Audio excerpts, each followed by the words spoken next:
Point Roberts in Washington state is a victim of President Trump's trade war. A community of just over 1,000 people, according to the US Census, it sits on 5 square miles that's part of the US but only accessible by land through Canada. And so they've relied heavily on their northern neighbors for business. The impact of the trade war is evident at Knitsky's Reef Tavern. Nick Knitsky has had to reduce staff at his pub due to a boycott by Canadians, and he also now has to work longer hours. There's a reason I'm working 7 days a week, and by myself 14 hours a day.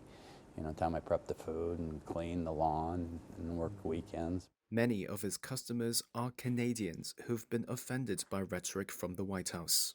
You want tariffs and stuff, there's a proper way to do it, but why would you treat our allies, make fun of them, calling them a 51st state? Like, what's the matter with you?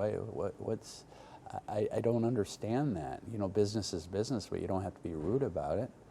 Other businesses suffering from Trump's trade war are parcel shipping and pickup services for Canadians. Kendra Levine, who works for Point to Point Parcel, says their warehouse used to be stacked wall to wall with shelves, often with 3,000 or more parcels waiting to be collected.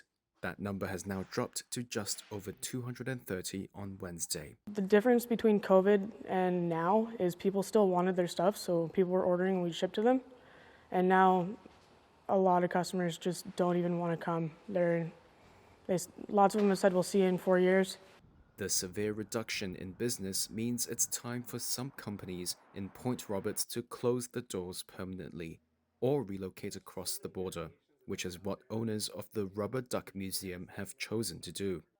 Owner Neil King says they've received emails from Canadian customers who are apologetic but firm. We literally woke up one day to just emails of just regulars who said, I'm sorry, I can't come anymore.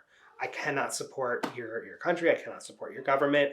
We love you guys. We're so sorry, but we can't. They told Reuters that moving the museum to Canada will also help them avoid high tariffs imposed on shipments from China, the world's largest sellers of rubber ducks. King's business partner and wife Crystal is concerned about the future of a community that thrives on tourism. If you want to get people to come vacation in your town, you need to have businesses open. And so without them, as each one falls, they affect each other. We all are dependent on each other. And the general sentiment has been a little grim lately.